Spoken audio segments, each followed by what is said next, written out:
O brasileiro gosta de um queijo. Ai, não são só os mineiros não, viu? Mas aqui é a terra do queijo canastra, do queijo coalho, do requeijão de corte. Deu até vontade. Mas será que você sabe como guardar o queijo depois que ele foi aberto? Na casa da Clara, em quase toda refeição tem algum tipo de queijo. Geralmente no café da manhã a gente consome o frescal, consumimos um queijo cottage, enfim. No almoço, dependendo o prato, ou você faz algo grelhado, gratinado. A geladeira dela está sempre bem abastecida. Clara cuida do armazenamento para não deixar estragar. Eu coloco na queijeira e eu costumo colocar esse guardanapo para absorver o líquido dele.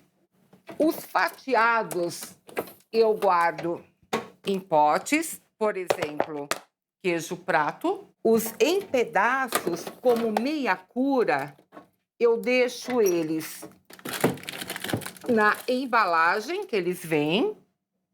E conforme eu vou consumindo, eu embrulho nesse filme plástico.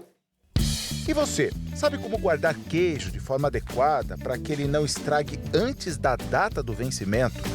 Queijo branco, eu lavo ele quando eu chego em casa, seco ele assim com um pano e ponho num papelzinho fechado e ponho na geladeira. Na verdade, a mussarela eu compro em peça, corto em pedaços e congelo e vou tirando os pedaços que eu vou consumir. Para cada tipo tem uma orientação. Primeiro, os frescos. Quando ele vem num potinho assim, normalmente ele vem com uma embalagem secundária. O certo é chegando na sua casa, você tira e conserva nesse mesmo potinho.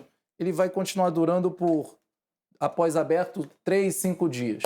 Para os fatiados, como a mussarela e o queijo prato, tem duas possibilidades.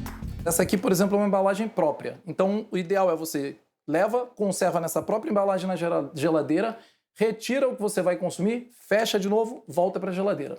Uma outra maneira que você vai encontrar muito comum é no isopor, só que o isopor é um isolante térmico. Então, não é ideal conservar assim na geladeira. Você pega ele, retira da embalagem e passa para um outro pote.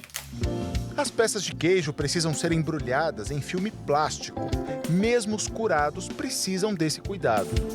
Os queijos de massa mais dura, como o parmesão ou esse meia cura aqui, por exemplo, que é um queijo da Serra da Canastra, eles têm um período de durabilidade maior, mas eles também precisam ser cuidados com carinho e com atenção. Nada de deixar na temperatura ambiente, que lá no Nordeste pode ser muito alto. Então, passar o filme plástico e conservar na geladeira também. A recomendação é deixar o queijo fresco sempre na parte superior da geladeira, que é mais fria. Os outros podem ser colocados em gavetas. Se for deixar na prateleira, tem que tomar cuidado para não deixar perto de alimentos que alterem o sabor do queijo, como temperos.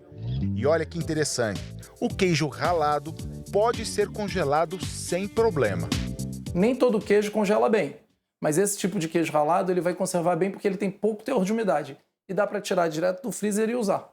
Assim como muitos outros produtos alimentícios, existe uma variação da validade do queijo, da embalagem original de fábrica e depois que ele é manipulado. Por exemplo, esse queijo Minas artesanal aqui, na embalagem de fábrica, foi produzido em outubro, validade até janeiro de 2025. Já o fracionado, foi cortado ao meio, a validade é menor. Vai até 21 de novembro, agora, de 2024. O queijista orienta que a referência de tempo de durabilidade é sempre a data de validade do produto. Queijo branco, por exemplo, ele tem que estar sempre com essa aparência fresca, brilhante, ele não pode estar começando a ficar melado. Um queijo mussarela não pode ficar embolorado, bolor em mussarela é errado, é diferente de um queijo como brie ou gorgonzola, que ele vai ter o bolor dele natural. Essa data de validade, ela na verdade é uma baliza, é um marco para você acompanhar o produto. Pode acontecer tanto do queijo ficar impróprio antes da data de validade, como pode passar a data e ele ainda está próprio. A gente vai ter que usar o nosso bom senso, nariz ou olho e boca para perceber se ele está bom ou não. É fundamental prestar atenção.